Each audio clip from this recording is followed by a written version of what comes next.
하나님께서 주시는 말씀은 이사야서 40장 1절로부터 5절에 이르는 말씀입니다. 구약 페이지 1014페이지, 1015페이지에 있습니다. 이사야서 40장 1절로부터 5절의 말씀입니다. 우리 찾으신 줄 알고 제가 봉독해 올려 드릴 수 있도록 하겠습니다. 너희의 하나님이 이르시되 너희는 위로하라. 내 백성을 위로하라. 너희는 예루살렘의 마음에 닿도록 말하며 그것에게 외치라. 그 노역의 때가 끝났고 그 죄악이 사함을 받았느니라. 그의 모든 죄로 말미암아 여호와의 손에서 벌을 배나 받았느니라 할지니라 하시니라. 외치는 자의 소리여 이르되 너희는 광야에서 여호와의 길을 예비하라. 사막에서 우리 하나님의 대로를 평탄하게 하라.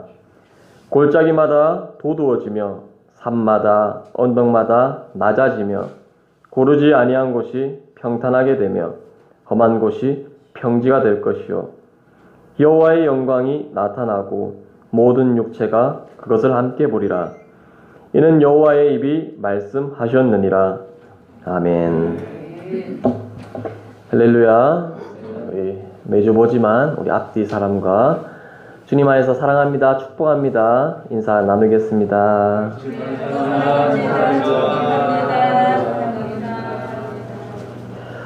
한 주간에 날씨가 많이 쌀쌀해졌죠. 저번 주에 좀 진기한 현상이 있었습니다. 저도 이제 아침에 6시부터 좀 준비를 해야 될 상황이라서 일찍 나오죠. 나왔는데 첫눈이 내리는 거예요. 첫눈이 내렸는데 묘하게 단풍도 보이는 것이죠. 참 단풍과 눈이 겹쳐진 이 현상 11월 10일에 나타났습니다.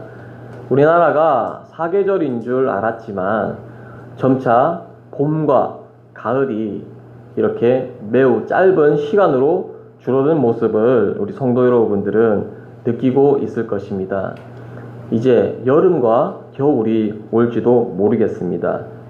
그리고 또 환경이 또 변화되면 이러한 날씨도 계속해서 변화가 될 것입니다. 이렇게 우리를 감싸고 있는 환경적인 요인도 불변하는 것이 아니라 변한다는 것입니다. 따라서 하나님의 가치, 하나님의 진리, 하나님의 말씀 이외에는요, 여러분이 살고 있는 이 세상적 환경과 제도와 문화, 법, 모든 것들은 다 변할 수밖에 없는 것입니다.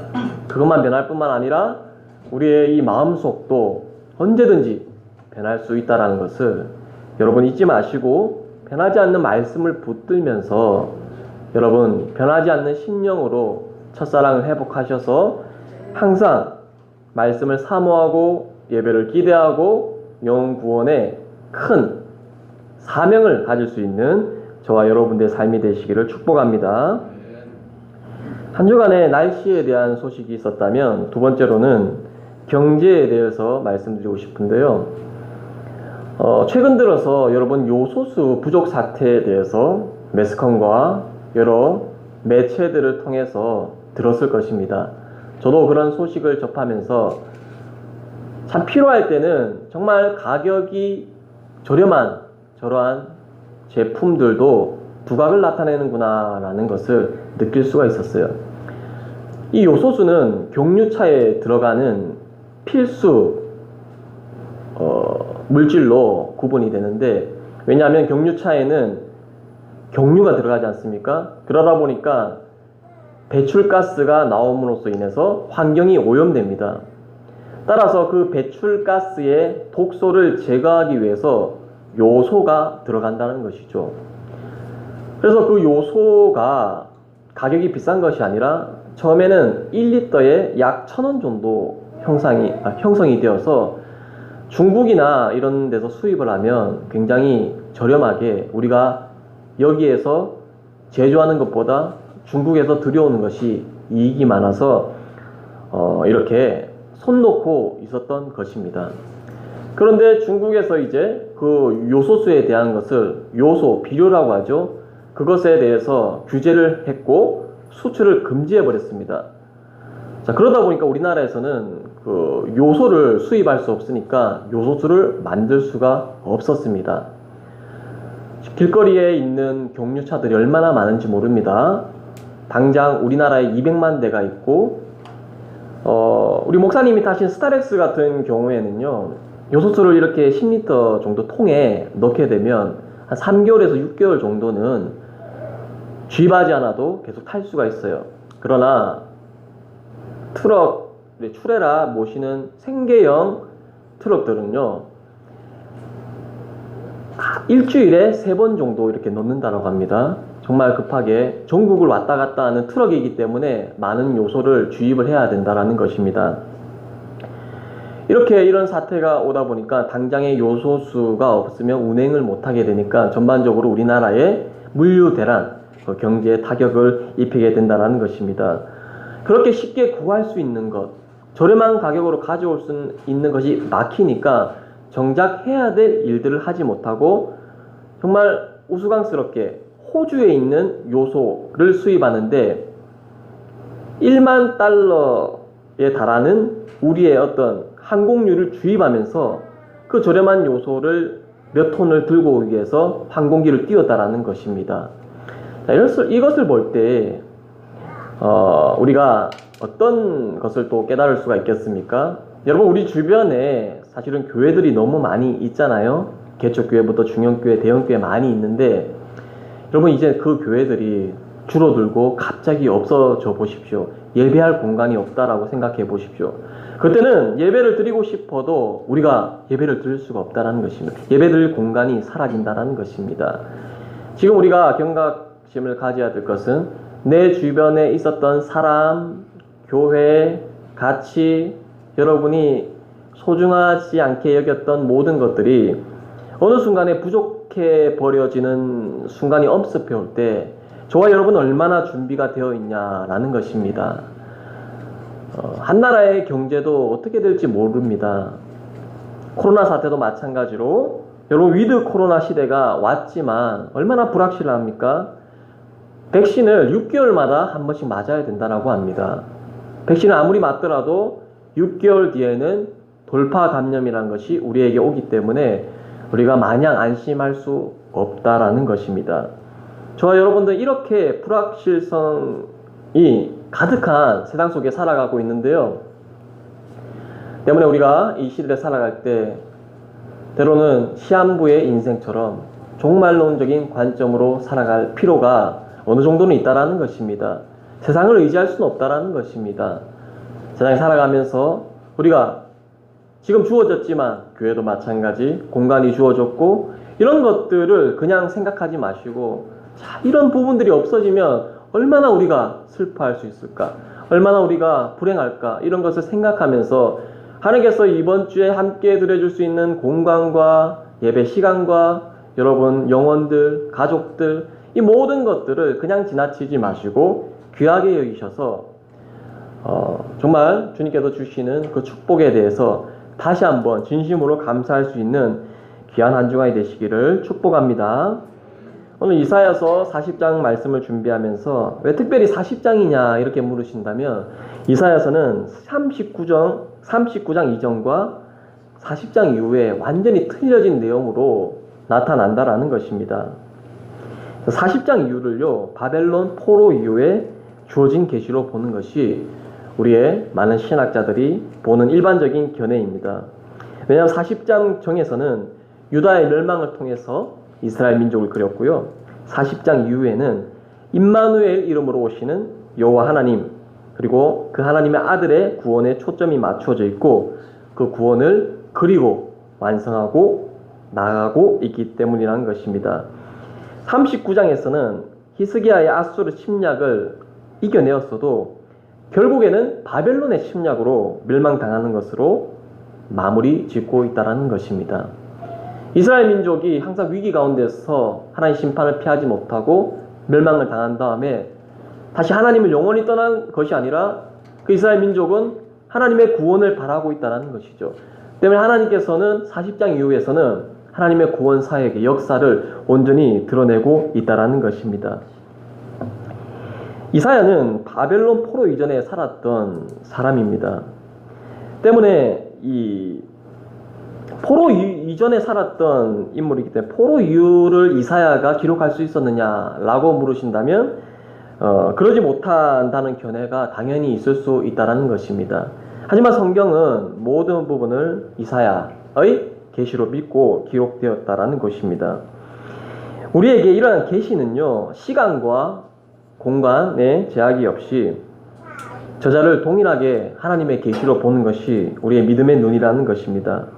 이사야가 말하는 것은 바벨론의 침략으로 유다의 멸망을 말하는 것뿐만 아니라 그 위에 이제 소망으로 계시의 눈으로 예수 그리스도와 그의 나라가 도래하고 임한다라는 것을 우리는 이 이사야서 말씀을 전체를 보면서 알아갈 수 있습니다. 자, 본문 1절의 말씀을 한번 보도록 할까요? 너희의 하나님이 이르시되 너희는 위로하라 내 백성을 위로하라 라고 우리에게 말씀하고 있습니다.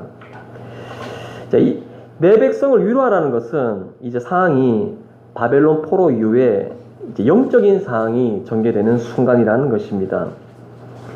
결국에 이 시대에는 이 멸망하는 이 민족이 남았던 우리의 시대는 반역과 폐역의 열매를 맺을 수밖에 없는 상황이라는 것입니다.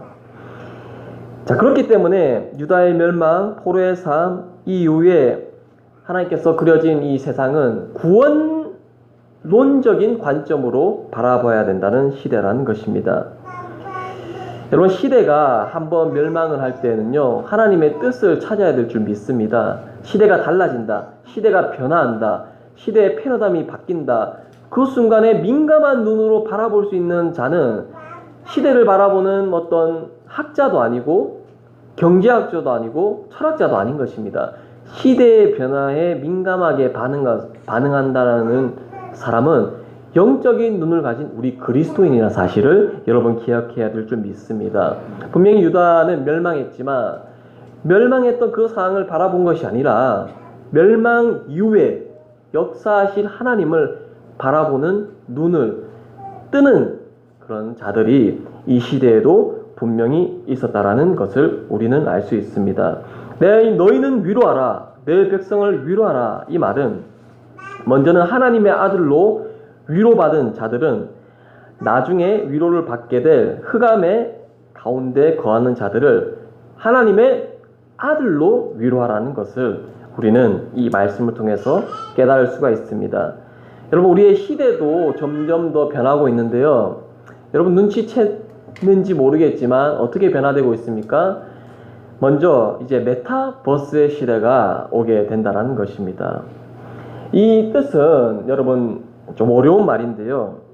이제 가상 세계가 있죠. 가상으로 그려진 세계를 우리가 초월하는 세계라고 메타라고 말할 수 있습니다. 그리고 버스는 유니버스에서 나온 이 우주를 의미하는 공간을 또 뜻하기도 합니다. 때문에 이것을 가상 우주라고 설명할 수 있습니다. 우리가 이 3차원이 된 세계에서 살고 있죠. 3차원, 시간, 공간, 그리고 우리의 움직임들, 이러한 3차원의 공간에서 우리는 예배를 드리고 있고 각자의 터전에서 삶을 살아가고 있습니다. 그런데 이제 메타버스 시대가 오면 어떻게 되느냐, 좀 재미있는 현상이 일어나는데요. 예를 들어서 우리 형제님 부부도 있지만 데이트를 좀 하고 싶어요. 근데 형제님은 산으로 가서 좋은 공기와 이런 풍경을 보면서 오늘 하루를 보내고 싶고, 우리 자매님은 아니야, 나 오늘 바다에 가고 싶어. 바다에서 바다의 경치도 보고 모래도 만져보고 시원한 바람도 느끼고 싶어. 자, 이렇게 갈리게 되는 상황 속에서 메타버스에 들어가면 어떻게 될까요? 그때는 이제 산에도 갈 수 있고 바다에도 갈 수 있고 시간과 공간의 제약을 받지 않는 활동이 가능해진다는 것입니다. 그러니까 바다에 가고 싶으면 바다의 모래와 물만 준비하면 이 가상세계에서 보고 느끼고 즐거워할 수 있다는 것입니다. 제가 설명드리는 것은 아주 조그만한 부분일 수가 있어요. 그리고 아이들에게는 어떻게 다가오느냐, 아이들은 정말 많은 것을 하고 싶잖아요. 뛰어놀기도 싶고 만들기도 하고 싶고 뭐 무궁무진한 상상의 세계가 있잖아요. 그런 것들을 할 수 있도록 메타버스가 가상현실을 구현해 준다는 것입니다. 저희들에게는 어떻게 또 적용됩니까? 우리가 다 강남의 멋진 빌딩을 가질 수는 없잖아요. 멋진 빌딩을 소유할 수 없어도 메타버스에서는 나만의 어떤 권리를 통해서 내가 상상했던 건물과 시스템을 만들어서 그곳에 사람들을 오게 할 수 있고 이렇게 같이 활동할 수 있는 여러 가지 문화들을 만들어낼 수 있는 공간이 바로 메타버스라는 것입니다. 벌써 도래를 했습니다. 많이 개발을 했고 언제 어디에서 이런 것들이 나올지 모릅니다. 자, 그것을 현실화하는 것이 바로 NFT라는 이 대체 불가능 토큰이라는 것을 조금 설명해 드리는데요. 이것은 블록체인 기술을 이용해서 디지털 콘텐츠에 고유한 표식을 결합하고 소유권자를 인증하는 방식입니다. 그러니까 여러분이 가상세계에서 강남의 어떤 빌딩을 지었다라고 한다면 그 여러분의 이름으로 지은 건물이기 때문에 누가 소유할 수 있는 것이 아니라 여러분의 고유한 것입니다. 물론 그것을 소유하지 않겠다라고 하면 이전을 또 할 수 있겠죠. 그 이전을 할 때 재화와 어떤 것을 지불해야 되는데 이것이 바로 NFT라는 것입니다. 자, 이것을 블록체인 기술로 디지털 원장에 저장하게 되면 고유한 디지털 자산이 됩니다. 이 기술로 저작권과 소유권을 분리해서 관리할 수 있다는 점에서 굉장히 효율적인 기술로 현재 주목받고 있고, 실제로 이 게임 업계에서는요, 게임 업계에서 그 안에 있는 어떤 것들을 채굴해서 실제적인 우리의 재화, 통화를 통해서 교환하는 방식을 구현하고 있습니다. 그러니까 이제 앞으로 이러한 시대가 우리가 열리게 될 텐데, 우리는요, 이 변화하는 시대 때 1절의 말씀을 적용하고 싶어요. 너희 하나님이 이르시되 너희는 위로하라, 내 백성을 위로하라. 분명히 많은 세상 사람들이 이제 메타버스 시대에 들어가서 자신의 어떤 감정을 표출하고, 이 세상에서는 발현할 수 없는 우리의 어떤 것들이 있잖아요. 아무리 저와 여러분들 교인들이 좀 주안에서 친하다고 할지라도 여러분 속에 있는 것까지 다 이끌어내어서 대화할 수 있는 관계가 됩니까? 현실적으로 어렵고요. 여기에서도 어려울 뿐만 아니라 세상에서는 더 어렵다는 것입니다. 형식적인 삶을 살게 된다는 것이죠. 하지만 메타버스 세상으로 들어가면 그러한 형식들이 파괴되면서 좀 더 자유롭게 자신을 표현하는 구조가 성립이 될 거예요. 자, 그렇다고 할지라도 우리 그리스도인들이 이 메타버스 시대에 위로의 사역은 동일하게 오늘날의 시대처럼 적용될 수 있는 부분이 될 수 있다는 것입니다. 거기에 들어간다고 하더라도 예수님의 가치와 하나님의 세계관, 그리고 성령 하나님의 위로하심이 온전히 우리가 적용시켜 줄 수 있는 부분이 될 수 있다는 것입니다. 오늘 이 말씀처럼 우리가 정말로 감당해야 될 사역은 사실은 위로의 사역이라는 것입니다. 여러분, 코로나 시대 얼마나 많이 어렵습니까? 처음에는 교회가 어려웠지만 지금은 자영업자부터 직장인까지 어렵지 않는 그런 분들이 없습니다. 2년을 넘게 그렇게 살아왔습니다. 누군가는 위로해주고, 누군가는 손잡아주고, 누군가는 조금 함께 공유해야 되는 일들이 있음에도 불구하고 이 위로의 사역이 잘 되지 않는 것이 오늘날의 현실입니다. 따라서 이사야서 40장 1절에서 강조하는 너희는 위로하라, 내 백성을 위로하라 라고 했을 때 하나님이 누구를 통해서 이 일들을 완성해가고 만들어가고 싶어 하십니까? 바로 우리 자신이라는 것입니다. 우리 자신은요, 예수님을 통해서 십자가의 보혈의 공로로서 죄를 사함받고 죄로부터 자유하고 세상의 상처로부터 그리스도의 보혈로 위로함을 받은 존재입니다. 그 위로함을 받은 존재가 상처를 치유할 수 있는 자가 되었다라는 것입니다. 따라서 여러분, 이런 과학 문명이 발전한 시대에는 점점점 감정이 메말라지고 어려워하는 사람들이 많이 나타날 거예요. 특히 코로나 시대는요, 코로나 감염자들이 많아질 뿐만 아니라 코로나 백신으로 인하여서 또한 그러한 문화를 통해서 점점 위로가 필요한 힐링의 시대를 여러분 만나게 될 텐데, 이제 말씀으로 그들을 위로해 주시고, 말씀으로 그들을 건전해 주시고, 말씀으로 그들을 보듬어 주시고, 말씀으로 그들을 세우시는 이 일에 이제는 점점 다가오는 이 미래의 시대 때, 아니 다가오는 이 시대 때 예수님이 오시기 전에 우리가 이러한 사역들을 온전히 감당할 수 있는 저와 여러분의 삶이 되시기를 주님의 이름으로 간절히 축복합니다. 자, 2절의 말씀을 한번 볼까요? 너희는 예루살렘의 마음에 닿도록 말하며 그것에게 외치라. 그 너에게 때가 끝났고 그 죄악이 사함을 받았느니라. 그의 모든 죄로 말미암아 여호와의 손에서 벌을 배나 받았느니라 할지니라 하시니라. 여기서 말씀드리는 2절의 예루살렘은 가나안의 예루살렘이 아니라는 것입니다. 여기서 예루살렘은 하나님을 섬기는 모든 이스라엘 백성을 상징하는 말씀입니다. 여기서 마음이라는 것은 우리 내부에 있는 것을 알려주고 있습니다. 즉 속사람을 예표한다라고 말씀드릴 수 있습니다. 사도 바울은 로마서 7장에서 선을 행하기 원하는 나는 예표적인 선을 행하기 원하는 나를 표현하고 있다는 것입니다. 곧 육체로 보아야만 하는 것처럼 하나님의 아들로 위로하려는 복음의 기쁜 소식을 육체뿐만 아니라 이 마음 속에도 위로를 전하라고 우리가 이해를 할 수 있다는 것입니다. 하나님의 아들로서 위로하려는 복음의 기쁜 소식의 내용의 구체적인 면은 그 노역의 시대가 끝났음을 표명하는 것입니다. 또한 그 죄악이 사함을 받았다라고 선포되는 것이라는 것입니다. 그의 모든 죄로 말미암아 여호와의 손에서 벌을 배나 받았느니라 라는 말로써 이제 벌을 받았으니까 포로에서 말하는 것입니다. 이는 육체와 세상이 분리되고 물질과 자신의 어두움에서의 자유와 그러한 것들에 대한 해방이라는 것입니다. 또 어떤 것을 사함받았다고 얘기하고 있습니까? 바로 멍에, 죄의 명예를 내려놓는 그러한 것들에 대해서 사함을 받았다라고 우리에게 2절 말씀은 증거하고 있습니다. 여러분, 그러면서 강조하고 있는 것이 외치라 라는 말씀에 주목해 주시기 바랍니다. 말씀을 외치는 자, 이것을 볼 때 여러분 어떤 마음이 듭니까?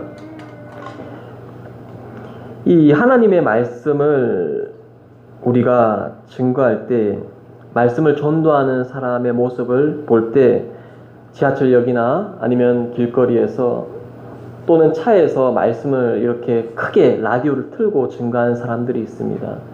어찌 보면 부담스러운 마음이 들 때도 있지만, 자, 그가 어떤 감동이 있어서 그렇게 전도할 수 있느냐라고 한 번 더 우리가 생각해 볼 수 있는 문제라는 것입니다. 말씀을 외치는 자는 첫째로 말씀을 묵상하는 자입니다. 여러분, 말씀을 외치는데 말씀의 내용도 모르고 말씀의 은혜도 모르고 말씀의 어떤 능력에 대해서 모르는 상태에서 말씀을 외칠 수 없다는 것입니다.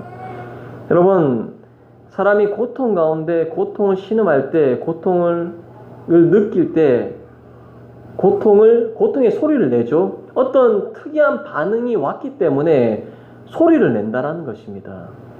노래를 찬양을 할 때도요, 그냥 부르는 것이 아니라 내 마음속에 말로 형용할 수 없는 하나님에 대한 은혜에 대한 감사가 넘치기 때문에 그 찬양을 통해서 우리가 그 은혜가 흘러나가는 것이라는 것입니다.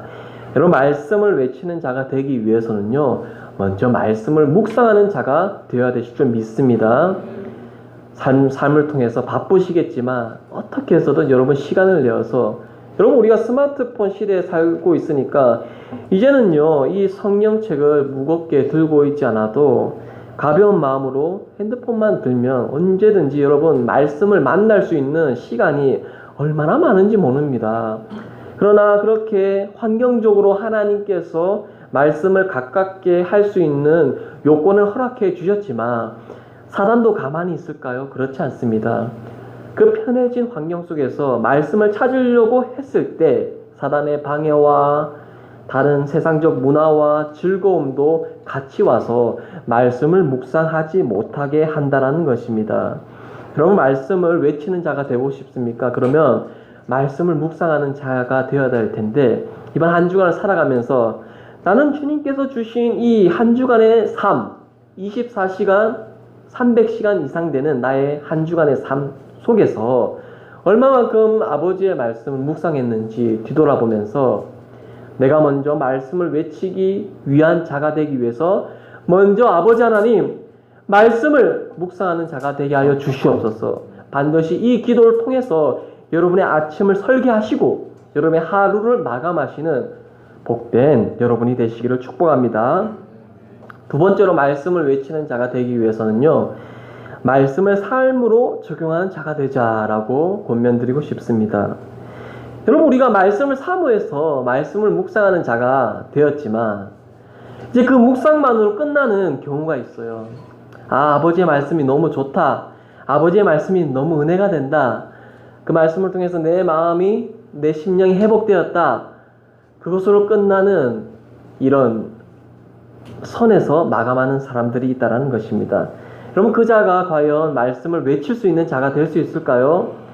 말씀을 나지막하게 고백하는 자 정도는 될 수 있을 것입니다. 그러나 타인에게 말씀을 외치는 자가 될 조건은 아니라는 것입니다.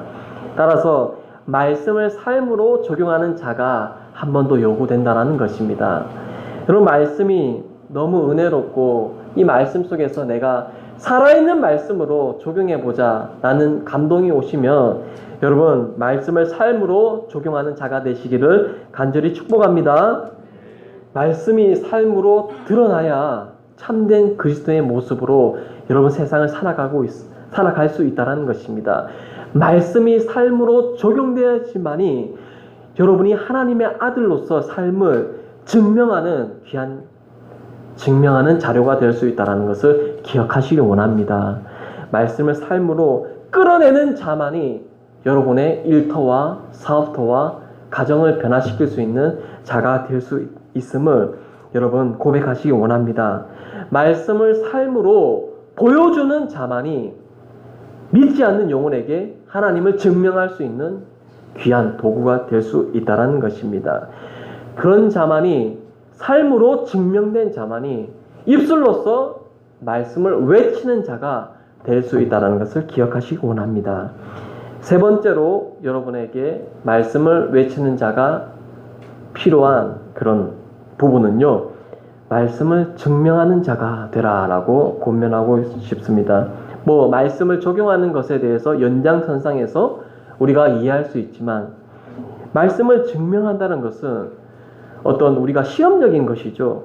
내가 말씀을 묵상하고 그 말씀대로 살아보니까 이런 결론이 도출되었다라고 증명할 수 있는 자는 하나님의 말씀을 외칠 수 있는 자가 될 수 있다는 것입니다. 사랑하는 성도 여러분, 말씀을 증명하는 자가 될 때에 여러분이 입술로서 복음이 드러나고 그 복음을 통해서 증거가 되어서 믿지 않는 자를 건져내고 믿지 않는 자를 교회에 올 수 있게 하고 믿지 않는 자를 예수 믿는 그리스도인으로 변화될 수 있게 할 수 있다는 것입니다. 그저 말씀을 외치라고 분명히 성경은 얘기하고 있는 것이 아닙니다. 말씀을 외칠 때에는요, 하나님의 말씀을 알아야 되고 하나님의 말씀을 내 삶 속에서 끌어내야 되고 하나님의 말씀 끌어낸 것을 이제는 누구를 만나도 증명할 수 있는 자가 되어야 되실 줄 믿습니다. 여러분, 얼마나 많은 사람들을 우리가 한 주간 동안 만나게 됩니까? 그 만나는 와중에 얼마만큼 우리가 비중을 두어서 아버지의 말씀을 이렇게 드러내면서 얘기합니까? 저는 부끄럽지만 항상 일터에서도 제가 얘기를 합니다. 저는 이 시간까지는 일을 할 수 있지만 이 시간 이후에는 제가 교회 예배를 드려야 되기 때문에 할 수 없습니다. 분명한 선을 그었습니다.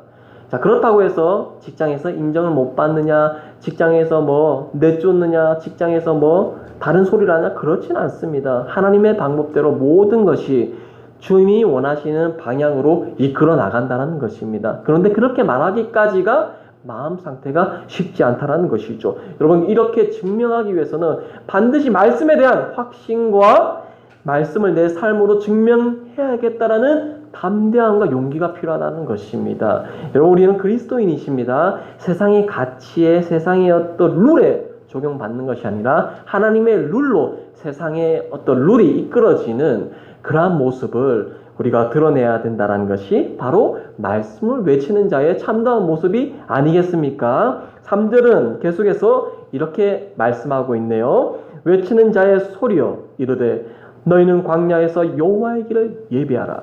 사막에서 우리 하나님의 대로를 평탄하게 하라. 여러분, 예비하라는 것은 이 바벨론 유수에서 돌아와서 이스라엘 민족이 주의 열방들과 함께 이제 메시아의 오심을 예비한 일에 온갖 노력을 기울이는 것에 하나님의 목적이 있었다라는 것입니다. 영광스러운 미래가 이스라엘 민족을 기다리고 있었고 메시아가 나타나심을 통해서 메시아의 나라, 영원한 왕국이 건설될 때까지 이렇게 세상적인 방해와 세상적인 어떤 계획에 방해받지 않고 신속히 진행된다는 것을 우리는 말씀을 통해서 깨달을 수가 있습니다. 이것은 요한으로 와서 통해서 이루어진 일이라고 우리가 또 이해를 또 할 수 있습니다. 자, 여호와의 길을 예비하는 자들은 누구를 뜻합니까? 하나님의 길을 예비하고 하나님의 길을 평탄하게 하는 자들은 믿음의 그리스도인이십니까? 구약에 선택받은 백성입니까? 그렇지 않습니다. 하나님의 일을 예비했던 자들은요, 바로 이스라엘 민족을 노예로 삼았던 고레스와 바사와 메대인들이라는 사실에 우리는 놀라운 사실에 주목할 수 있습니다. 이 음성의 대상은요, 신자들이 아니라는 것입니다. 백성을 노예로 삼은 고레스, 바사인들, 그리고 메대인들이라는 것입니다. 하나님께 순종하는 일과는 거리가 먼 사람들이었지만 이 백성을 구원하라고 하나님의 강요를 받았으며 그러기에 하나님의 백성이 유다로 되돌아갈 수 있도록 그 길을 준비하고 닦으라고 명령하고 있다는 것입니다. 이 사실을 통해서 우리가 무엇을 깨달을 수 있습니까? 바로 하나님께서는 죄인들을 사용하신다라는 것에 대해서 우리는 주목해 볼 필요가 있습니다. 죄인에 의해서 고통받는 우리이지만 하나님께서 그 고통을 주는 그 죄인을 통해서 하나님 일을 만들어 가신다라는 것을 분명히 우리는 기억해 주셔야 될 줄 믿습니다. 우리는 하나님께서 불신앙적인 인간들을 우리의 구원을 위해 사용하고 모든 피조물까지도 그 목적으로 사용하시는 것을 볼 때 하나님께서 주시는 넘치는 위로를 받을 수 있다는 것입니다. 자, 우리가 세례 요한에 대한 예언을 오늘 이 말씀을 통해서 살펴보고자 합니다. 먼저 마태복음 3장 3절의 말씀 읽어드리겠습니다. 그는 선지자 이사야를 통해서 말씀하신 자라 일렀을 때 광야에 외치는 자의 소리가 있어 이르되 너희는 주의 길을 준비하라 그가 오실 길을 곧게 하라 하였느니라. 마가복음 1장 3절에는요 광야에 외치는 자의 소리가 있어 이르되 너희는 주의 길을 준비하라 그의 오실 길을 곧게 하라 기록된 것과 같이. 누가복음 3장 4절에 선지자 이사야의 책에 쓴 바 광야에서 외치는 자의 소리가 있어 이르되 너희는 주의 길을 준비하라 그의 오실 길을 곧게 하라. 이 복음서의 기자들은요 이 3절의 구절을 인용해서 세례 요한을 두고서 예언된 것처럼 이렇게 적용을 하였습니다. 바벨론으로부터 구출된 이 구속사역은 하나님의 어떤 하나 유형에 그치지 않고 세례 요한으로 와서 구속을 알리는 메시지와 세례 요한을 통해서 그 일들을 완성해가고 있다는 것입니다. 근데 요한은 자신이 선지자가 아니라고 부족했던 것이 있었습니다. 요한복음 1장 21절로부터 23절의 말씀을 보면 또 묻되 그러면 누구냐? 내가 엘리야냐? 이르되 나는 아니라. 또 묻되 내가 그 선지자냐? 대답하되 아니라. 또 말하되 누구냐? 우리를 보내 이들에게 대답하라 하라. 너는 내게 다하여 무엇이라 하느냐? 이르되 나는 선지자 이사야의 말과 같이 주의 길을 곧게 하려고 광야에서 외치는 자의 소리로라 하느냐. 다시 말해서 그는 어떤 선지자의 신분으로 이렇게 했던 것이 아니라 그는 하나님 주신 일을 생각하면서 주어진 임무를 수행하기 위해서 따로 보내심을 받은 것이 아니라 하나의 어떤 전령으로서 주님의 도구로서 자 그런 외치는 자의 소리를 감당하는 자로서 부르심을 받았다라고 이렇게 겸손히 고백했던 것이었습니다. 우리 세례 요한이 얼마나 이런 겸손의 모습을 통해서 자신을 낮추었습니까? 자, 이런 모습을 보면 하나님께서는 죄인을 사용하시고 겸손한 자를 사용하시고 그 일들을 완성해 나간다는 것입니다. 특별히 여기에서 이런 하나님의 일을 예비할 때 장소적인 측면에서는 광야와 사막이라는 것에 우리는 주목할 필요가 있다는 것입니다. 그래서 하나님의 길을 예비할 때 굉장히 방해물이 되고 장애물이 될 수 있는 그러한 공간이라는 것이죠. 그래서 장애물은 우리 내적인 영적인 의미로 바라보면 우리의 본성의 타락이라고 말씀드릴 수 있습니다. 여기서 보면 우리의 어떤 본성이 있습니까? 우리의 꼬불꼬불한 우리의 마음을, 오만불손한 우리의 마음의 자세, 이 모든 것이 주의 길을 방해하고 있는 사막과 같은, 광야와 같은 이런 말씀이라는 것입니다. 따라서 이런 것들을 평탄하게 해라 라는 것은 이런 마음을 아름답게 순화시키고 마음의 길을 닦고 하나님의 순종을 할 수 있도록 이 마음을 먼저 닦는, 주의 보혈로 씻는 이런 일들을 우리가 먼저 해야 된다는 것을 깨달을 수가 있다는 것입니다. 오늘 이 말씀, 3절의 말씀을 통해서 교회와 우리들에게 적용된 말씀은 무엇입니까? 먼저는 하나님께서 하나님의 일을 하실 수 있도록 예비하는 일에 우리가 최선을 다해야 될 줄 믿습니다. 이제 물된 동산 교회가 아버지의 일을 실행하기 위해서 내년을 준비하고 그 길을 만들 텐데 먼저 우리 마음속이 먼저 평탄해야 되지 않겠습니까? 우리의 마음이 평탄하지 못하고 꼬불꼬불해지고 오만불손해지고 광야같이 메마르고 사막과 같이 물이 없는 그런 마음가짐으로 우리가 교회의 자리를 지키고 있으면 이제 새롭게 들어오는 교인들을 볼 때, 그 교인들의 눈과 시선을 볼 때 위로가 되겠습니까? 힐링이 되겠습니까? 그 교인이 우리의 모습을 보고 정말 사막과 같은 그 교인의 마음이, 초신자의 마음이 생수의 강이 흘러가는 그 마음밭이 되기 위해서는 우리부터 먼저 그런 사막의 오아시스와 같은 생수가 흘러넘치는 그런 기쁜 마음, 평안한 마음, 그리스도의 마음이 되어서 많은 자들을 위로할 수 있는 그러한 마음이 될 수 있도록 우리부터 지금부터 예비하고 준비해야 될 줄 믿습니다. 두 번째는 교회의 환경도 하나님의 관점으로 조성해야 된다는 것입니다. 우리의 마음을 먼저 조성했으면 이제 교회의 외부적인 이런 환경들도 우리 중심이 아니라 항상 열린 마음으로 지역사회를 품고 지역사회 영혼들을 품을 수 있는, 지역사회 소외계층들을 안아줄 수 있는, 물질로는 할 수 없지만 우리 마음밭만은 천국의 마음으로, 넓은 마음으로 우리가 섬길 수 있도록 하나님 관점에서 이런 교회의 어떤 영적인 환경도 좀 더 닫혀진 마음이 아닌 열린 마음으로 조성하자라고 적용시킬 수 있는 문제가 될 수 있다는 것입니다. 마지막 3절의 말씀의 세 번째로서 우리가 말씀드릴 수 있는 것은 동일선상에서 얘기할 수 있는데요. 내 마음속에서 방해 요소를 제거하자라는 것입니다. 우리가 말씀을 들으려면요, 설교를 들으려면요, 또는 예배의 자리에 오려면 얼마나 많은 방해 요소를 만나게 되겠습니까? 그런 것들을 이길 수 있는 하나님의 마음, 예수 그리스도의 마음, 성령의 위로하심을 통해서 우리의 모든 마음의 방해 요소를 싸워서 제거할 수 있는 저와 여러분들의 마음 밭이 되시기를 주님의 이름으로 축복합니다. 우리가 이런 요소들을 만들고 제거할 때에 비로소 하나님께서 그 길을 가신다라는 것입니다. 하나님께서 우리 교회에 오신다라는 것입니다. 오실 뿐만 아니라 하나님께서 역사하시는 것을 우리는 영적인 눈으로 만나볼 수 있고 체험할 수 있다는 것에 반드시 믿음의 눈을 뜨고 그것을 사모할 수 있는 저와 여러분이 되시기를 간절히 축복합니다. 자, 하나님 가시는 길은 이제 4절의 말씀, 골짜기마다 도도해지며 산마다 언덕마다 낮아지며 고르지 아니한 곳이 평탄하게 되며 험한 곳이 평지가 될 것이요. 자, 이제 오실 하나님의 아들 예수 그리스도를 영접할 준비를 하도록 하는 것이 우리의 일들이었으며 이 구약의 일이었고, 한편 이 세상을 구약은 광야와 사막으로 분명하게 얘기하고 있습니다. 아직 그리스도 예수께서 오시지 않는 이 구약 시대의 환경은 정말 광야와 같고 사막과 같은 그러한 곳이라는 것입니다. 구체적으로 그 준비를 어떻게 하라고 되어 있습니까? 골짜기마다 도도해져라. 그리고 언덕마다 낮아져라. 산마다 낮아져라. 하나님의 일을 방해하는 모든 것들이 평탄하게 될 수 있도록 하는 이것들을 4절의 말씀을 보고 있다는 것입니다. 이 신약에 와서는 이런 언덕, 골짜기 이런 것들은 바리새인, 율법주의자들, 세리와 창기들이 바로 이러한 존재들이라는 것입니다.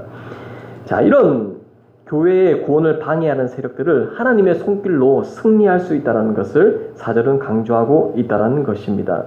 우리가 영적인 어떤 구속을 받으려고 할 때는 이 내적 장애물과 외적 장애물을 뛰어넘지 못하고는 하나님의 영적인 이런 구원을 받을 수 없다라는 것입니다. 어떤 것들이 장애물이 되고 있습니까? 우리의 정욕과 악한 욕망과 어리석은 세상적인 신뢰와 어리석은 걱정들, 초조함, 이런 것들이 우리의 하나님에 가는 이 길도 방해할 뿐만 아니라 하나님의 축복을 영적인 눈이 가려져서 볼 수 없는 이러한 일들이 나타나게 되는데, 분명히 성경의 이사야서 말씀은 그러한 방해물들을 평탄하게 하라라고 우리에게 말씀하고 있습니다. 그 일을 신약에 와서 이루어냈던 분이 바로 세례 요한이라는 것입니다. 예수님이 오므로 말미암아 모든 것들, 하나님과의 우리의 관계가 평탄해졌고 죄로부터 막혔던 담이 무너짐으로 말미암아 평탄한 관계가 되었죠. 그런 것들을 예비한 이 선자가 바로 세례 요한이라는 것입니다. 여러분 4절의 말씀을 볼 때 여러분 오늘날 우리에게 주신 이 교회와 우리들에게 어떻게 적용될 수 있습니까? 첫째로, 어려움이 인식될 때는 그 어려움을 이기는 하나님을 의지하면서 기도하시길 원합니다. 성경 말씀에 아버지 하나님께서 역사하셔서 건져내지 못한 세상의 환경적 요인이 단 한 번도 없었다라는 것입니다. 풍랑을 잔잔하게 하고 홍해를 가르고 이스라엘 민족을 먹이고 살리셨던 그 은혜가 있었지 않습니까? 여러분 세상을 살아가는데 여러분 시대의 어려움들, 갈등들, 여러분 물질의 문제들, 이런 것들은요 내가 풀어서 될 문제들이 아니라는 것입니다. 그것을 인식하기만 하십시오. 인식하고 주십시오. 누구에게요? 하나님께 주시길 원합니다.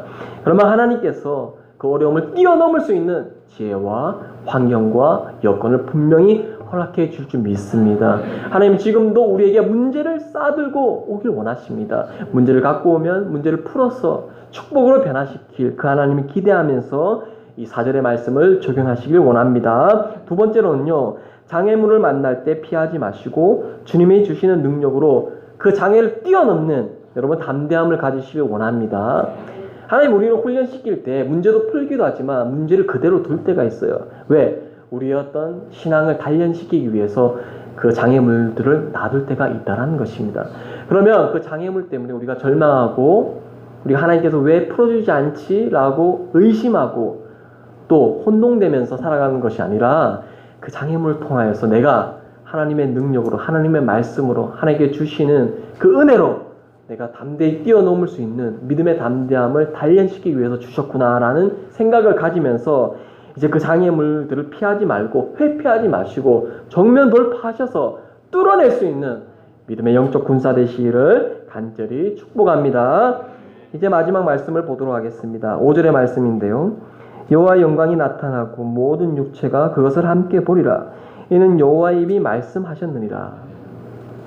여러분 여호와의 영광이 어디서 이렇게 나타나십니까? 신약에서는 요한복음 말씀에 여호와의 능력을 증거하고 있습니다. 요한복음 1장 14절 말씀이 육신이 되어 우리 가운데 거하심에 우리가 그의 영광을 보니 하나님의 독생자의 영광이요 은혜와 진리가 충만하였더라. 요한복음 2장 11절의 말씀에는 예수께서 이 표적을 갈릴리 가나에서 행하여 그의 영광을 나타내심에 제자들이 그를 믿으니라. 아멘. 여호와의 영광은 우리로 하여금 믿게 하는 능력이 있습니다. 믿지 않는 존재에서 믿게 되는 영적인 능력을 갖게 되는 그런 힘이 있다는 것입니다. 때문에 요한복음에서는 그런 여호와의 영광, 여호와의 말씀이 어떻게 해요? 육신으로 나타나서 우리 안에 거하셔서 우리가 그 은혜를 누릴 수 있는 존재가 된다라는 것입니다. 여호와의 영광을 통해서 많은 제자들이 그를 따랐다는 것입니다. 하나님의 영광은 보이지 않는 것이 아닙니다. 분명히 볼 수 있고 느낄 수 있고 만질 수 있고 우리가 삶 속에서 드러낼 수 있는 것이 여호와의 영광이라는 것입니다. 여호와의 영광 세상에 어떤 가치가 따로 있는 것이 아니라 분명히 세상 속에서도 빛 대신 그가 존재함으로 빛의 어떤 일들이 세상 안에서 존재되고 나타나고 발현된다는 것을 우리가 기억해야 해야 될 줄 믿습니다. 그것이 바로 이제 가시적 영광이라고 얘기할 수 있는데요. 바로 그리스도 예수가 재림할 때에 그의 가시적 영광을 한 번 더 구체적으로 볼 수 있다는 것입니다. 마태복음 16장 27절에는요. 인자가 아버지의 영광으로 그의 천사들과 함께 오리니 그때에 각 사람이 행한 대로 갚으리라. 마태복음 25장 31절 인자가 자기 영광으로 모든 천사와 함께 올 때에 자기 영광의 보좌에 앉아 있으리니. 이 영광이요 실제로 보이는 가치고 나타난다는 것입니다. 이 영광 때문에 이렇게 하나님의 영광 때문에 천사들이 내려오는 것을 우리가 볼 수 있고 그 영광이 우리의 선과 악을 구분짓고 무엇이 선이고 악인지 비춰주며 그 영광을 통해서 죄의 값과 그리고 천국 백성이 될 시민의 모습을 구분시켜주는 빛의 그런 것들이 나타난다는 것입니다. 여러분 하나님의 영광은 우리를 살아나게 하고 우리의 어떤 가치를 뛰어넘는 새 시대의 사람으로 살아가게 하고 복음을 증거할 수 있는 이 하나님의 일을 예비할 수 있는 세례 요한의 모습을 나타나게 된다는 것입니다. 하나님의 영광을 사모하시기 원합니다. 하나님의 영광을 바라보시기 원합니다. 하나님의 영광된 그 입술 사모하여서 항상 말씀 가운데 거하시는 저와 여러분이 되시기 원합니다. 자, 이 말씀은요. 이제 하나님께서 주신 말씀은 확정된 말씀이라는 것입니다. 반드시 오리라고 하신 말씀, 반드시 이루어질 수밖에 없는 것을 덧붙여 말하면서 믿음으로 보여주신다는 것입니다. 하나님이 세상을 이겨노라 승리하였다라고 말씀하셨기 때문에 여러분 세상 가운데서 싸우고 세상의 가치와 부딪힐 때 여러분 패배자의 마음으로 부딪히는 것이 아니라 승리자의 마음으로 세상을 이기는 마음으로 담대하게 살아갈 수 있는 저와 여러분의 사명자의 모습이 되시기를 소망합니다. 왜냐하면 구속사역의 주인은 아버지 하나님이시기 때문입니다. 이 하나님께서 보여주신 이 구속사역은 특별히 교회를 보호하고 구원하는 면에서 더 약속을 해주셨고 교회의 구원이라는 그 시초부터 그리스도의 다시 오심 강림에 이르기까지 이 세상에서 계속해서 주님께서 그것을 주인 되신 하나님을 믿는 제자들에게 사명자들에게 이루어 나갈 수 있음을 우리에게 말씀을 통해서 오늘 알려주셨습니다. 오늘 5절의 말씀을 통해서 적용될 우리의 모습은요. 첫째로 하나님의 말씀을 사모하는 자는 말씀을 경험하는 자가 되어야 될 줄 믿습니다. 말씀을 사모했기 때문에 그 말씀을 내 삶 속에서 경험해야 된다는 것입니다. 하나님 오늘 내가 말씀을 읽었습니다. 그러나 경험은 내일 하겠습니다. 한 달 뒤에 하겠습니다. 1년 뒤에 하겠습니다. 그것이 아닙니다. 말씀을 읽고 감동이 오며 그 즉시 말씀을 통해서 삶으로 드러내는 것이 우리가 믿는 그리스도인의 본분일 줄 믿습니다. 두 번째로는 예수님의 재림, 초림 이후 재림, 강림하심을 기대함으로 살아가는 저와 여러분이 되시기 원합니다. 오늘 예배 시간 이후에 올지, 다음 주 수요 예배에 올지, 금요 철야에 올지 모릅니다. 그렇기 때문에 항상 여러분 예수님의 다시 오심을 사모하는 마음으로, 기대하는 마음으로, 믿지 않는 자에게는 두려움이겠지만 믿는 우리에게는 사모와 기대의 마음으로, 기쁜 마음으로, 때로는 질병을 안고 살아야겠지만 그 질병을 뛰어넘는 예수님을 만나볼 수 있다는 그 확신의 기대함으로 살아갈 수 있는 저와 여러분의 삶이 되시기 원합니다. 마지막으로는 위기 가운데 건져주시는 하나님을 내 삶 속에서 체험하시기 원합니다. 어려운 시대에 살아가는 여러분들은 많은 다양한 어려움을 경험할 텐데요. 그러한 삶 가운데서도 항상 건져주시는 분이 내 옆에 있다. 건져주시는 분이 내 마음속에 있다. 건져주시는 분이 나를 지배하고 있다라는 것을 여러분 기억하시면서 한 주간 주어진 삶 속에서 하나님을 내 삶 속에서 경험할 수 있는 그 경험을 통해서 자신감을 얻고 세상 속에서 그리스도인의 가치를 드러내면서 많은 영혼들을 사랑하고 건져낼 수 있는 저와 여러분의 모습이 되시기를 주의 이름으로 축복합니다. 여러분이 한번 찬양하고 기도하시겠습니다. 오늘 주어진 이 찬양 한 번 더 하고 기도하시겠습니다.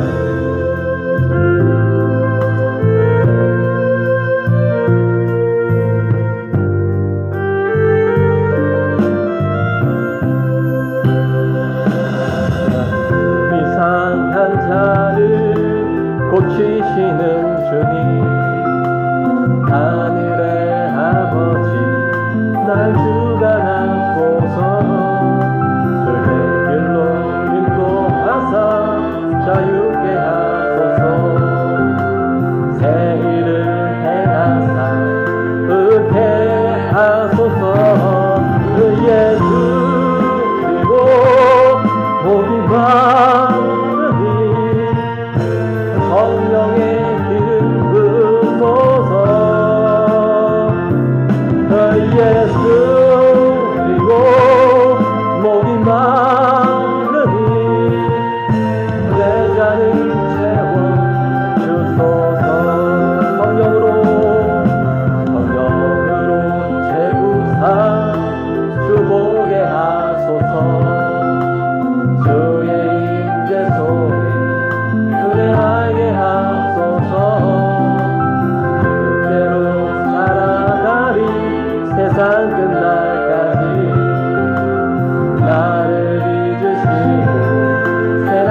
아버지 하나님, 오늘 이사의 말씀처럼 주님이 일하시겠다고 하시는데 우리의 마음이 준비되지 않으면 주님은 오시지 않습니다. 주님이 오셔도 막힐 수밖에 없습니다. 사단 마귀는 이 세상을 통하여서 하나님의 길을 골짜기와 같이, 사막과 같이, 광야와 같이 어둡게 하고 있습니다. 이 마지막 시대에 코로나로 인하여서 사역의 문이 막히고 종교의 문이 막혀버렸습니다. 아버지 하나님, 하나님의 일을 평상하게 하라는 것이 우리 믿음의 그리스도의 본분이라고 하셨는데, 아버지 하나님, 이제 세상의 환경 때문에 우리가 하지 못했던 주님의 일들, 주님의 사역들, 주님의 나라의 가치들을 아버지 이 시대에 우리가 아버지 주의 보좌로 사용되어져서 주님의 일을 평탄하게 할 수 있는 자들이 될 수 있도록 여호와의 길을 예비할 수 있는 세례를 하는 마음으로 하나님의 때를 평탄하게 할 수 있도록 아버지 하나님 도와주시옵소서. 우리 인생의 골짜기마다 도두어지고 우리 인생의 언덕마다 낮아지고 우리 고르지 못한 우리의 마음밭이 평탄하게 되어서 아버지의 길들이 우리의 인생 가운데 나타나여서 모든 일들이 평지가 될 수 있는 여호와의 영광이 아버지에 나타날 수 있도록 하나님 역사인가요 주시옵소서. 이제는 세상을 향하여서 담대하게 외칠 수 있는 우리의 외치는 자가 될 수 있도록 항상 말씀을 묵상하고 사모하고 말씀 가운데 거하시는 아버지를 만나고 더 이상 세상 가운데 절망하지 않는 우리의 심령 가운데 살아갈 수 있도록 주님 인도 역사하여 주시옵소서. 아버지 역사하여 주시옵소서. 아버지 인도 역사하여 주시기만을 원합니다. 주님 인도 역사하여 주시옵소서. 아버지 역사하여 주시옵소서. 아버지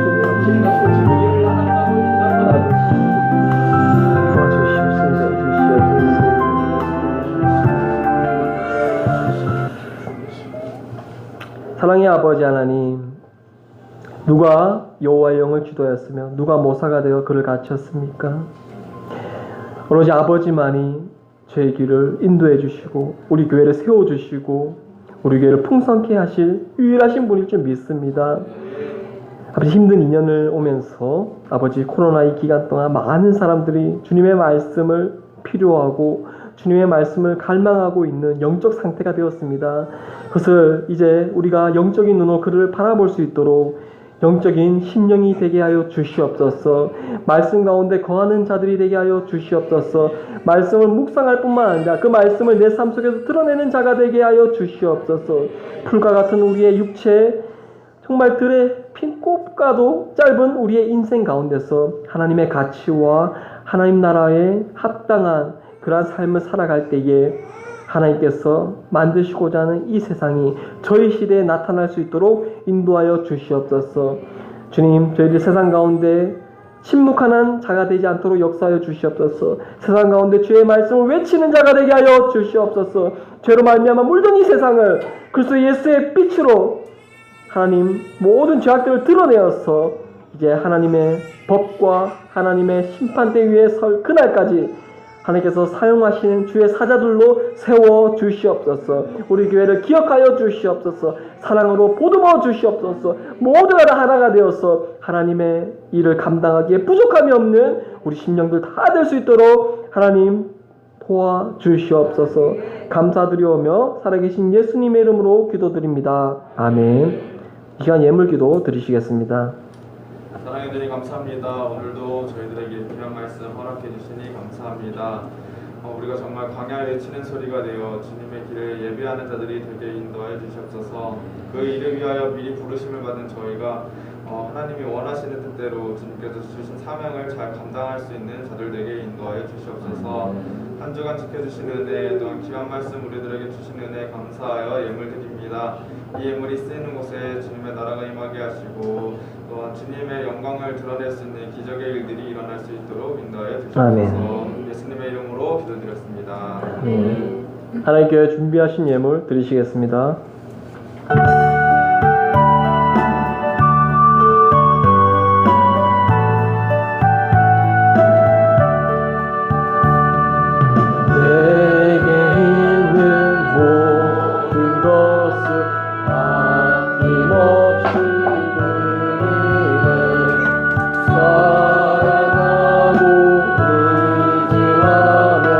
주만 따라 살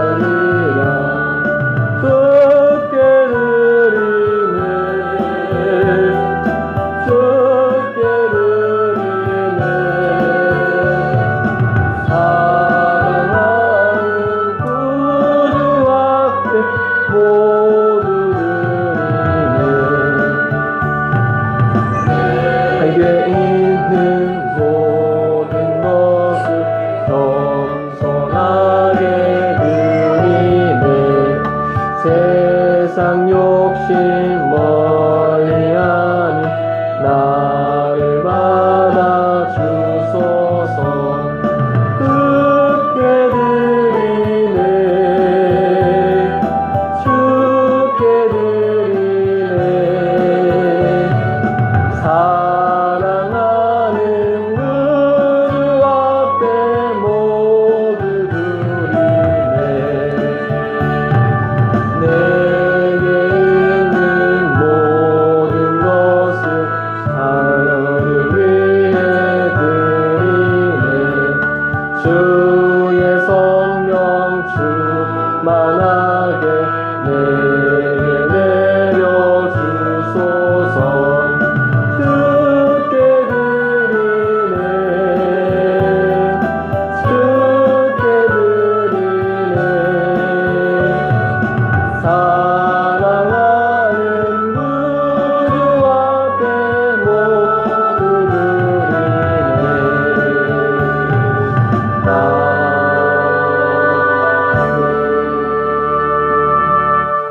이 광고 말씀은 특별한 것은 없고요. 한 주간 또 살아갈 때에 주님 안에서 건강하게 잘 보내시기를 바랍니다. 이 시간 봉헌기도 올려드리겠습니다. 사랑의 아버지 하나님, 모든 것이 주께로 왔사오니 모든 것의 주인이 주님일 줄 믿습니다. 사랑의 아버지 하나님, 오늘도 주님 앞에 나올 때에 저희를 빈손으로 나오지 아니하고 또한 아버지께 감사의 예물로 드려질 것이 있어서 너무 감사합니다. 하나님, 이 감사의 예물을 통하여서 흠량하실 아버지의 기쁨을 저희들이 생각하면서 저희들 마음밭이 더욱더 기쁜 마음밭이 되게 하여 주시고 이 땅에 살아갈 때 아버지께 드릴 것이 더욱더 풍성하고 많아질 줄 믿습니다.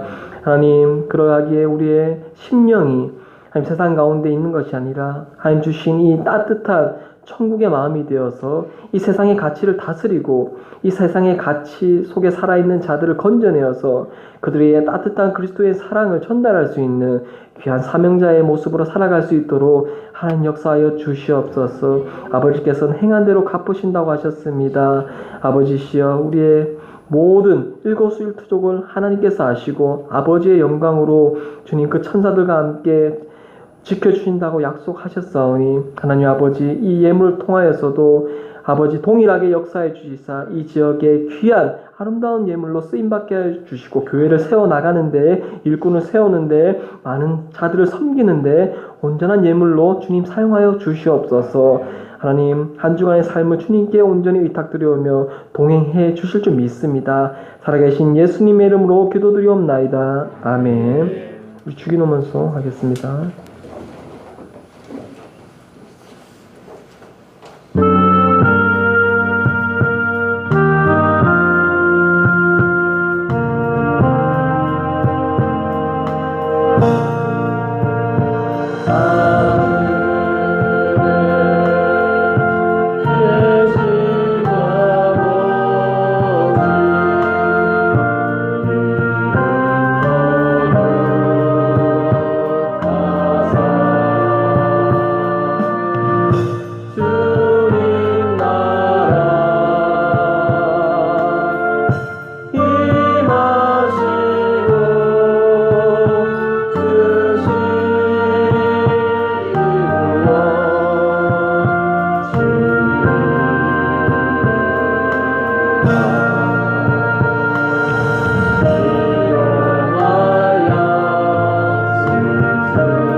지금은 우리 구주 예수 그리스도의 은혜와 하나님 아버지의 극진하신 사랑과 성령 하나님 아버지의 감화감동 인도 교통하심이 오늘 주신 이사의 말씀을 받은 물된 동산교회 머리 위에, 교들 머리 위에, 일터와 사업터 위에, 주신 이민족 이 나라 위에 지금부터 영원에 이르기까지 항상 함께 있을지어다. 아멘.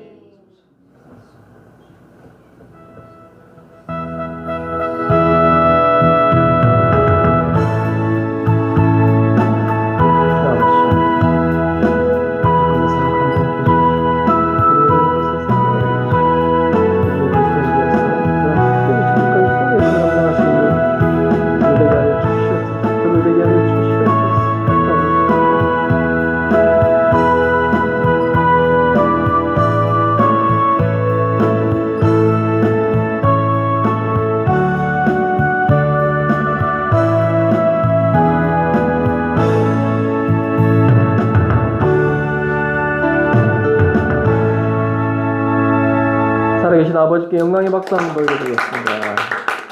고맙습니다. 평안히 떠나십시오.